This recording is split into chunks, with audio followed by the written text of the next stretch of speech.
Hola, queridos amigos, buenos días, buenas tardes, buenas noches, gusto saludarlos. Hoy les voy a hablar de un tema que me apasiona. Acá está. Marc Prensky. Marc Prensky fue invitado acá al Perú, en Lima. Él tiene 71 años, ha estudiado en Harvard, en Yale, ¿no? Y habla sobre un tema importante: la tecnología se usa de forma errada en la escuela. Hola Daniel, qué gusto de verte, ya nos veremos el viernes. Hola Jorge Torres Villegas. Jorge, ¿cómo estás Jorge? Qué gusto saludarte. Qué interesante, interesantísimo. ¿Por qué es interesante? Él dice, por ejemplo, que, a ver, vamos a ir por partes, ¿no? Él dice, por ejemplo, el informe PISA debemos dejarlo de lado. Que no debemos preocuparnos mucho por las matemáticas, sino debemos preocuparnos por los logros que tienen los alumnos. Pero es algo interesantísimo, porque hace un tiempo, hace varios años ya, cuando estaba cursando yo mi tesis doctoral, estaba desarrollando mi tesis doctoral sobre ventajas competitivas de las empresas agroexportadoras párragos relacionadas a las competencias educacionales. Un conferencista era León Trachtenberg, me acuerdo mucho. Yo fui a una invitación social y él dio una conferencia sobre educación y criticaba en realidad pues a los peruanos. Para él la educación peruana es un fracaso, A, B, C motivo, y sí decía que la japonesa, la coreana, ¿no? Y bueno, hizo su disertación y yo le hice una pregunta. Hola, le dije, yo quisiera saber si en el Colegio León Pinelo, donde tú eres director, aplican la teoría de Vygotsky o la de Ausubel sobre la teoría de aprendizaje. Y me contestó cualquier cosa. Yo, por respeto a la gente, me quedé callado y pasé a otro tema, ¿no? Entonces, ese es el tema. El tema es que estamos preocupados si estamos nosotros en PISA en el 40, 30, 20. No debemos estar preocupados si estamos en el 30, 20, 40 o 60. Las matemáticas es una herramienta. Lo importante es que las personas, los muchachos, la educación se centre en los logros mínimos. El aprendizaje es importante, claro que es importante, pero es subordinado a los logros que debe en realidad, hola André, a los que debe tener en realidad el alumno. Entonces, tiene que haber una revolución en la educación. Y es interesante porque acá Marc Prensky, ¿no? En el Comercio, un artículo que salió el día de hoy, a él le pregunta, si usted fuera ministro de Educación, ¿Usted qué es lo que respondería? ¿Qué haría usted? Entonces, él dice, yo lo que haría sería, no me concentraría en las matemáticas, ni las ciencias y el lenguaje, sino plantearía cómo mejorar el Perú. ¿Cómo mejorar el Perú? Fantástico. Cuando yo hice mi investigación en el campo, yo hablaba con los campesinos, no solamente los agricultores, sino los campesinos, y hablaba también con el hijo del campesino. Entonces el hijo, siempre me ha gustado hablar con los niños en el campo. Hay una escuela rural en la selva, en el poblado Nueva Unión, distrito de Caspizapa, provincia de Picota, departamento de San Martín, el Perú, que por razones del destino tienen mi nombre y yo normalmente veo a esos niños, los patrocino, ¿no? Pero en este caso era otro lugar. Entonces yo le pregunté al niño, dime, ¿este plaguicida funciona? 11 años, ¿eh? No, señor, este plaguicida que lo han traído acá no funciona, el ingeniero nos lo ha puesto, no funciona, la planta sigue teniendo problemas de insectos. Ya, qué interesante. Y dime, ¿y estas vitaminas que le han dado, está haciendo crecer el tallo? ¿Lo está haciendo más fuerte? No, señor. O sea, el niño había conocido, a través de la realidad y de la experiencia, cuál era el desarrollo de la planta.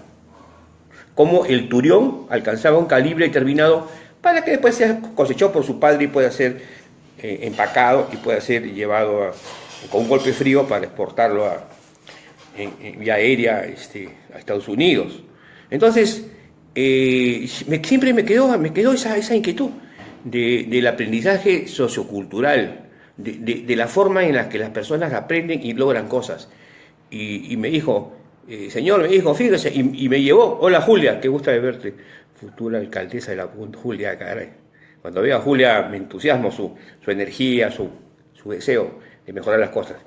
Entonces, ¿qué es lo que sucede? Nosotros tenemos que tener en consideración que en la educación nosotros debemos tratar de ver de cómo podemos mejorar el Perú. O sea, imagínense a un niño que le pregunte, ¿qué haría usted para mejorar el Perú? Un niño 11, 12, 13, 14 años. Y trabaja en equipo. Seguramente él diría, pero señor, el Perú es una cosa muy grande. Puede ser mi barrio, claro. Puede ser mi distrito, claro.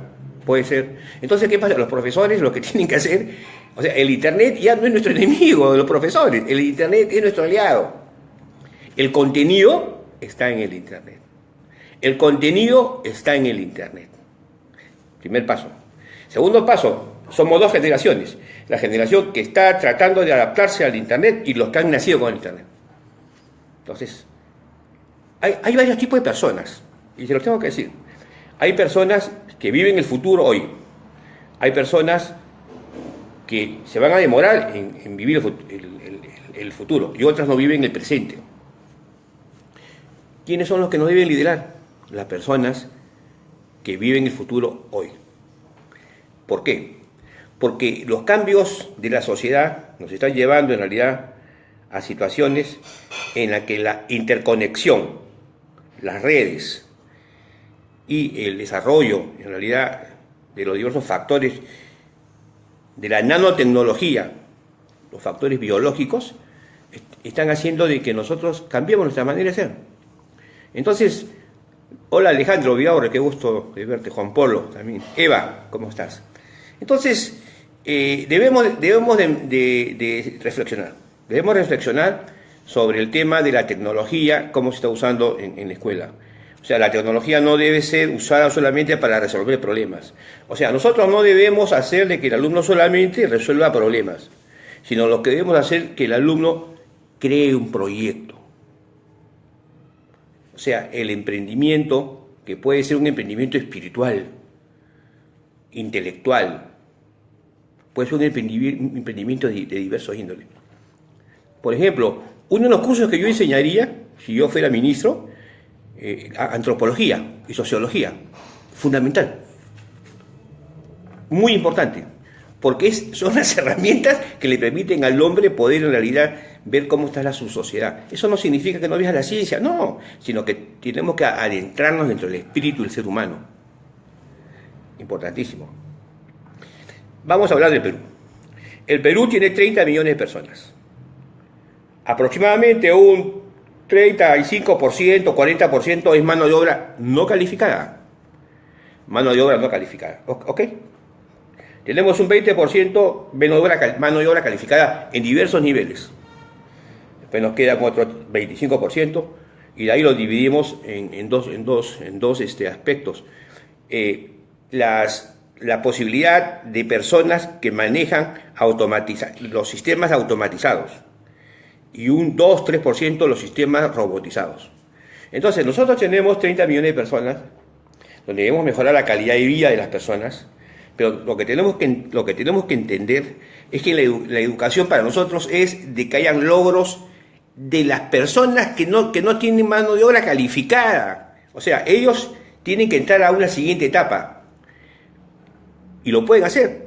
Sí lo pueden hacer. Para eso es la innovación. Entonces, cuando nosotros hablamos de innovación, no pensemos solamente en temas digitales y las startups. Y me parece muy bien. Yo no estoy en contra de las startups, al contrario, es parte del desarrollo y sigamos creciendo. Pero ¿qué porcentaje de nosotros ve las startups? Los 30 millones. ¿0.5%? ¿Cierto? Entonces, lo que nosotros tenemos que analizar, Edgar Walter Sáenz, él es un peruano que vive en Roma, tiene un restaurante en Roma. Increíble, ahora, qué gusto de saludarte. La innovación está en los procesos de vida. En los procesos de vida. ¿Qué les parecería a ustedes de que tengamos el desarrollo de la música en los barrios? Como era antes. Todos teníamos un piano en la casa, o teníamos un acordeón. así deja de lado la música, bajo ese punto de vista. Solamente está circunscrita a la parte tecnológica. Ya no se venden acordeones y pianos de cola, muy pocos, eléctricos, algunos. Entonces, la educación debe permitir que los muchachos, los niños, tengan logros. Si hay dificultad, indudablemente tiene que haber un aprestamiento, un desarrollo, ¿no? Pero la calificación de los mejores, en realidad lo que nos ha desatado es una competencia, y él lo dice en Estados Unidos hay grandes problemas, y en Corea y en Japón, chicos que se suicidan porque no logran un puntaje determinado, ¿no? Pero la educación tiene que cambiar, tiene que cambiar. Por eso yo estoy de acuerdo con Mark Prensky, ¿no? Muy interesante sobre qué haría sobre el tema de la educación. Entonces, si nosotros hablamos de un currículo, una currícula, como quieran, escolar, es irrisorio pensar que hay que estandarizar. No podemos estandarizar. No podemos estandarizar. Las cosas son de acuerdo a las regiones, son de acuerdo a los niveles socioculturales, a la alimentación, ¿no? Por ejemplo, la medicina holística ahora tiene una importancia tremenda. Es una cosa espectacular. Ahora que estuve en el BBVA, el Banco Continental, hice un cambio de tarjeta, observé que la publicidad sobre cómo usar el sistema del BBVA decían: usted relájese, una vez que usted se relaje, puede usted entrar. O sea, lo que estaba llevando a la persona era decirle que tiene que estar relajada, que tiene que hacer meditación, que tiene que interiorizar. Entonces, la educación debe estar guiada para la interiorización y también para la parte externa. Pero ¿quiénes son los que crean las cosas? Las personas no solamente que ven cuáles son las necesidades, sino que internamente ellos le dan la solución. Entonces, la educación debe estar basada también en el aspecto espiritual, en el aspecto mental, más que en el aprestamiento académico. Y se lo digo yo, que tengo un grado de doctor, bueno, en educación, normal, ¿no? Pero es la verdad, es la verdad. Lo que nosotros debemos de tratar es de tener una sociedad que sea productiva, pero que la persona esté relajada, que la persona pueda encontrar en su interior su vocación, su propósito de vida. Ese niño que yo encontré en el campo, que me decía que el plaguicida no era el adecuado, que el fertilizante que le habían cambiado no hacía crecer a la planta, y me explicaba detenidamente el tema meteorológico de las lluvias que había pasado, tiene una sabiduría extrema. Ese niño tiene una sabiduría extrema. Esa sabiduría extrema conectada con la parte digital, ¡bum! Un universo nuevo. Un universo nuevo. Entonces, ese niño seguramente le hacían el examen de PISA y seguramente decían 7 por 8 y se demoraba, ¿no? O no sé qué otra prueba de comprensión de lectura. Aunque la comprensión de lectura es importante. Yo estoy en entrenamiento donde estoy en 900 palabras por minuto, pienso llegar a 5000 con sinapsis. Es un sistema de comprensión, y ya en pocos meses les compensaremos el sistema. Pero la verdad es esa, la verdad es que lo que dice Marco Prensky sobre la educación, y la palabra educación viene de educare, o sea, de la parte interna, cómo poder sacarla. Entonces, mi mensaje en realidad sobre la tecnología que se usa de forma errada en la escuela de Tomás Prensky, ¿no? Cierto, nosotros no debemos fijarnos mucho en las evaluaciones de PISA y en otras evaluaciones, sino debemos fijarnos en el espíritu del niño, en esa libertad. El hombre tiene que ser libre. No esperemos que sea libre cuando agarra y se da cuenta que verdaderamente no se lleva bien con su mujer y que tiene que tener otro hogar, o no sé, o que cambia de trabajo. O sea, no esperemos a que llegue ese momento. El niño debe ser libre desde el momento en que empieza a caminar. y se va dando cuenta a los 13, 14, 15 años, es qué debe hacer, cómo debe hacer, o sea, y eso ¿quién se lo dice? La intuición, la intuición. Los profesores debemos esforzarnos para que los alumnos desarrollen la intuición. Entonces, el sistema educativo tiene que cambiar para que nuestras neuronas puedan producir temas de innovación. Yo creo que el aspecto político es importante. Bueno, ahora en el Perú estamos viviendo un tema muy especial, ¿no? Pero las personas que, por ejemplo, quieren ser políticos, es una vocación. Es como querer ser sacerdote, o querer ser militar, o querer ser, no sé, un empresario, un de éxito, crear algo, ¿no? Entonces, eso lo hacen por la intuición, Entonces, debemos ayudarlos a las personas a que haya intuición. He hablado sobre, ustedes saben que en la Universidad de Harvard allá hay una facultad de la felicidad, pero que se basa en la meditación. Hay varias técnicas de meditación. Una es la meditación trascendental de Maharishi Mahesh Yogi, un gurú de la India. No, él no era el gurú era Jay Gurudev, pero él era un maestro, ¿no? Y se usa mucho, se usa mucho en las corporaciones, en el Pentágono, el yoga es importante. Pero la educación en realidad debe tener como base fundamental los valores, y los valores son internos. O sea, la persona debe sentir si es correcto o incorrecto. O sea, yo no puedo llegar pues, a los 78 años y decir, bueno, yo la verdad es que me equivoqué. No es que me equivoqué. No es así, no es así.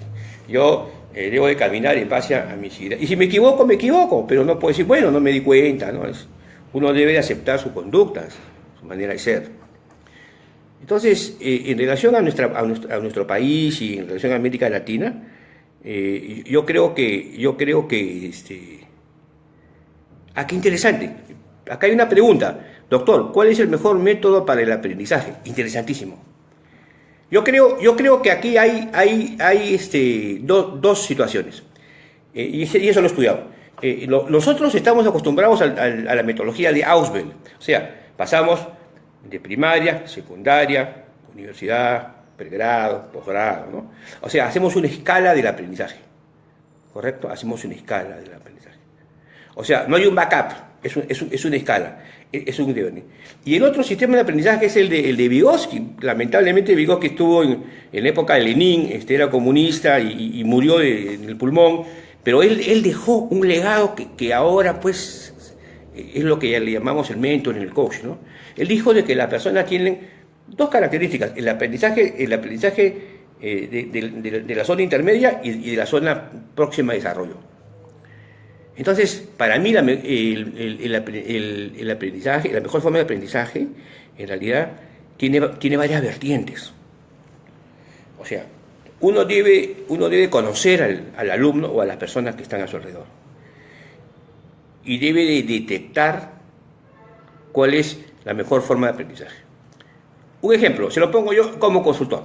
Vamos a la parte de consultoría, que es en la que yo me estoy desarrollando ahora. Cuando a mí me dicen, señor, don Víctor, queremos mejorar y en realidad tenemos un problema con las ventas. Las ventas han caído,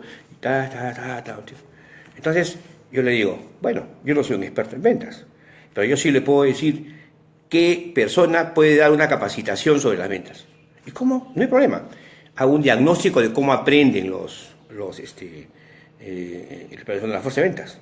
Entonces, hay personas que aprenden por casos, ¿no es cierto? O sea, tú le presentas un caso y aprendes. Hay personas que aprenden a través de sus compañeros o de un guía. Y hay personas que aprenden por asociaciones.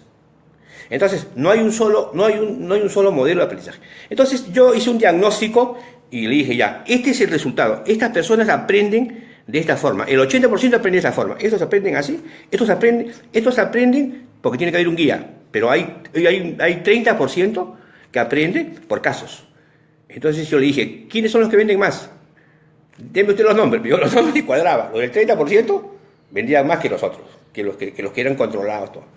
Entonces le dije, ya, voy a traer un capacitador. Entonces yo le dije, ¿me permite que yo lo seleccione? Claro. Entonces vinieron los profesores, dieron sus exposiciones en la pizarra, las preguntas, todo.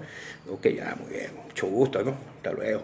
Yo le dije, bueno, para mí, esta es la persona que debe enseñar. ¿Por qué? Porque va a tocar cómo aprenden los alumnos, no cómo enseño yo. ¿Por qué? Porque hay algo que las empresas gastan mucho dinero en capacitación y viene lo que es el aprendizaje, la curva de rendimiento decreciente. Se motivan, cantan, bailan, saltan y después va cayendo y se desmotivan. ¿Y por qué se desmotiva la persona? Porque no ha sido educada, no ha aprendido, ha desarrollado destrezas y habilidades nada más. Entonces, cuando una persona tiene que tratar de capacitar a alguien, tiene primero que saber cómo es que aprenden las personas. Y se hace un pequeño diagnóstico. Esa es la respuesta que te tendría que dar Jorge. O sea, las personas, hola César, qué gusto. Si pueden poder compartir, me encantaría mucho. Entonces, lo que tenemos que hacer nosotros es que para poder hacer una educación, tenemos que ver el salón que tenemos, cómo aprenden. En la empresa lo que tenemos como aprenden. Por ejemplo, ¿quién es el encargado de la capacitación de recursos humanos? Recursos humanos es experto en educación, ¿no? Él maneja las tablas, los beneficios sociales, pero tiene que haber un área de educación que sea la que en realidad ve que la cadena de valor funcione con los procesos, que el liderazgo vaya y venga, ¿no? En fin, no es un tema de la conversación el día de hoy. Pero ese es lo que yo quería decirle sobre la educación. Yo estoy de acuerdo con Marx Fresco. O sea, no podemos gastarnos el dinero como lo gastó el señor el anterior ministro de Educación en el tema PISA. Hemos avanzado en PISA. ¿Cuál es el beneficio que avancemos en PISA? No. Si hay corrupción. No hay ningún beneficio. No, así no es. Es interno. La educación es interna. La educación es de afuera hacia adentro. Y lo de afuera, indudablemente, vemos que se puede mejorar. Pero a veces decimos, ¿por qué los alemanes son productivos? ¿Por qué no son productivos? ¿Por qué es esto? ¿Por qué es eso? Es un tema interno. Lo que tenemos que hacer es ayudar a que la gente internamente tenga esa libertad. Y bueno, tiene que haber también disciplina, ¿no? Eso es importante. Entonces, para poder concluir, en realidad nosotros en Plaza Consultores, nosotros los invitamos a que se inscriban en plazaconsultores.com y podamos hacerle llegar unas 20 ideas de negocio que estamos desarrollando este año 2018. Estamos haciendo unas asociaciones de trabajo con varios grupos interesantísimos para poder ayudar en el tema digital y también en el tema educativo, que es uno de los temas que a nosotros nos atrae. Y estamos en ese tema de la innovación. Entonces, y yo invito a las personas a participar en realidad en estos Facebook Live que vamos a ir determinando en realidad. Los invito a Plaza Consultores para establecer una relación. Nosotros tenemos un grupo de acción y un grupo de investigación en Plaza Consultores. Y tenemos en nuestro grupo, en nuestra asociación, tenemos gente de 30 años, de 40 años, de 50 y más de 60, que soy yo, y otra persona más. Grupos así, pequeños de 60, y tenemos grupos menores. Una sinergia extraordinaria. Yo aprendo todos los días y ellos también aprenden. Pero ¿qué es lo importante? Lo importante en realidad es que veamos de que la educación es diferente, que la educación ya está abierta, que el contenido está en Internet, que los profesores tienen que cambiar, que el sistema PISA tiene que cambiar, que más que aprendan matemáticas, más que aprendan habilidades y destrezas, porque ya los instrumentos y las herramientas tienen habilidades y destrezas, y cada vez los softwares nos facilitan, los sistemas de robotización nos facilitan las cosas, es cuál en realidad es la forma en la que nosotros debemos de aprender. Y debemos de aprender internamente. ¿Cómo mejoro las cosas? ¿Cómo mejoro el Perú? ¿Cómo mejoro América Latina? No sé qué país. ¿Cómo lo mejoro? De alguna manera. Y esto es lo que dice Mark Prensky. Mark Prensky dice, si yo fuera ministro, yo en realidad no estaría preocupado por la currícula, estaría preocupado diciéndole, ¿cómo usted?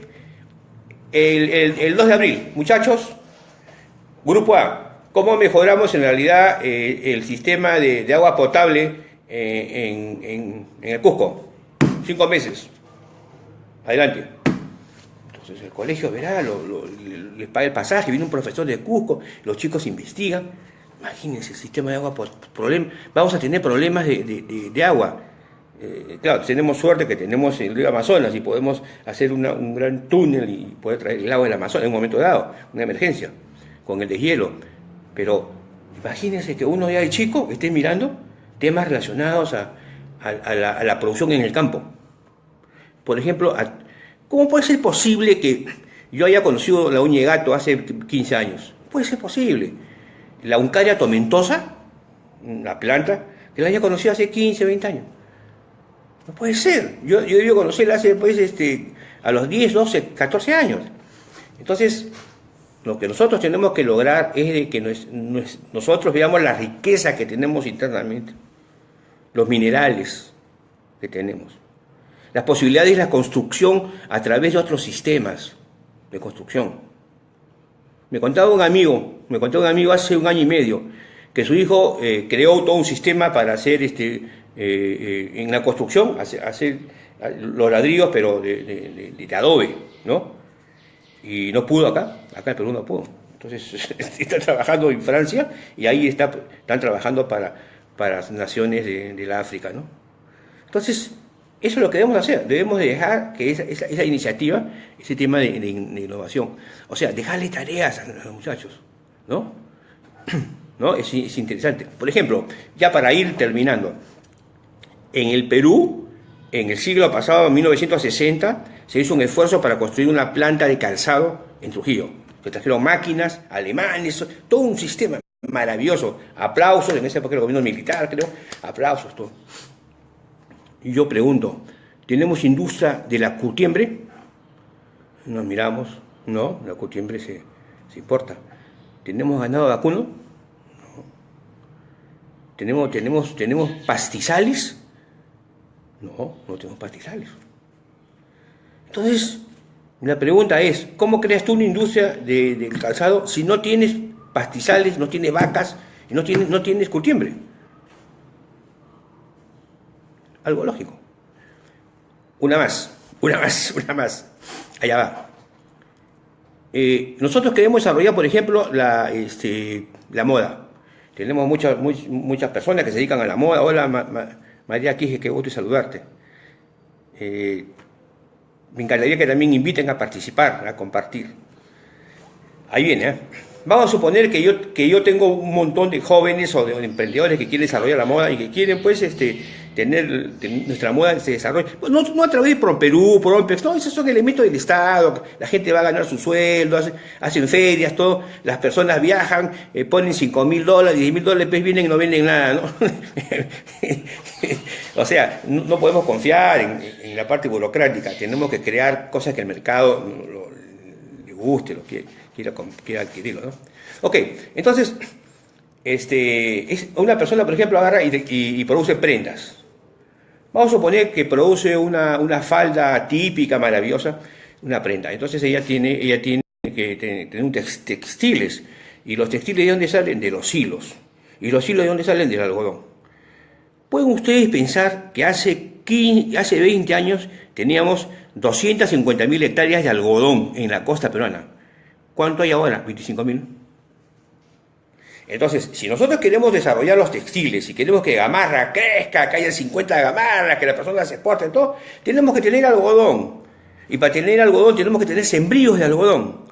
Y para tener sembríos de algodón tenemos que hacer una política para que la costa no solamente sea para exportar espárragos o arándanos, que vienen nuestros amigos del sur, yo tengo muchos amigos en el sur, y compran las tierras para hacer arándanos, y Chavigmochic, y Olmos, y que yo soy socio, que no soy socio, que Sepúlveda. O sea, eso no es. Si nosotros queremos desarrollar como peruanos, tener una industria de la moda, tenemos que ir hacia atrás, la cadena de valor hacia atrás. Tenemos que tener empresas textiles. Y las empresas textiles producen o compran el hilo. Y el hilo se hace en base al algodón. Tenemos que tener la materia prima del algodón. Debemos tener áreas sembradas. La frontera agrícola del algodón tiene que volver a crecer. Los pastizales tienen que crearse. Tenemos ahí Palcasu, que está por la región San Martín, ¿no? Es una zona especial para la industria láctea también. ¿Cómo es posible que tengamos leche pura vida, que es soya, y todo el mundo le aplaude a gloria, que son unos emprendedores? Claro, hay que aplaudirlo porque son emprendedores, yo no lo voy a negar que hayan hecho dinero. Pero ¿tenemos pastizales? ¿Tenemos vacas? No tenemos. Entonces lo que tenemos que hacer es, ¿por qué cuando tú hablas de la leche holandesa, sí dices, qué buena leche, ¿no? Es leche pura. ¿Se dan cuenta? ¿Se dan cuenta? Entonces, la educación significa que nuestra educación no ha estado bien llevada. Nos hemos dejado llevar por la currícula. Lo que tenemos que hacer es integrar. La educación debe determinar en un aspecto productivo o comercial de beneficio para la sociedad, ¿no? Eso es importante. Bueno, esa era lo que quería conversar con ustedes. En realidad estoy muy contento. Los invito a que se inscriban en plazaconsultores.com, ponen ahí su correo y le vamos a ir llegando información sobre muchos aspectos. En este 2018 tenemos una serie de programas muy interesantes para desarrollar con ustedes. En realidad tenemos muchas cosas muy buenas y podemos en realidad hacer grandes cosas. Dentro de ello vamos a invitar a Edgar Walter Sáenz Montemayor para que nos dé una conferencia. Él es un peruano que tiene 5 restaurantes en Roma, es un experto en gastronomía, y es un peruano que si nos cuenta su vida, es extraordinario. Vamos a invitarlo acá el próximo año, porque nos dé una conferencia de emprendimiento de un peruano que ha ido al extranjero y que tiene éxito en el extranjero, ¿no? Entonces, y así como él, tenemos una serie de personajes y personas que tienen éxito, con valores o emprendimientos, y que verdaderamente es conveniente que los escuchemos. En algunos casos los tomemos como ejemplo, ¿no? Porque yo creo que uno también tiene que tener una capacidad de humildad, aprender. Yo aprendo de mucha gente, todos los días. Escucho, aprendo. Entonces, cuando me preguntaron cuál es la mejor manera de aprender, depende en realidad del tipo de persona. Pero para eso lo que tenemos que hacer es desarrollar. Hola, Beatriz Bardales. Beatriz Bardales es esposa de Carlos Tubino, un amigo mío en la Marina, con gran característica social. Ahora tiene una parte política. Una brillante persona. Yo los quiero mucho. Hola, Beatriz. Y también quiero que saludes a tu hija. En realidad, por ella me apoyó mucho en el doctorado, en la investigación que hice con Bea.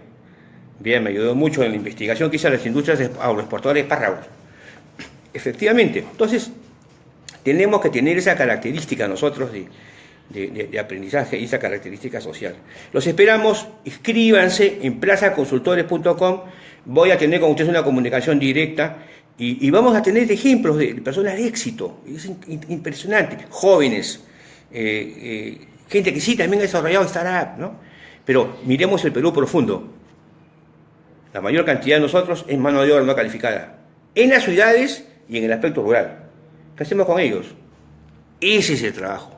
Con el sistema PISA no vamos a ir a ninguna parte. No vamos a ir a ninguna parte. Lo que necesitamos es organizarnos y innovación. Y eso tiene que haber libertad. Así es. Bueno, amigos, un gusto estar con ustedes. Nos estaremos viendo antes de Navidad, seguramente, y les deseo lo mejor. Gracias. Chao.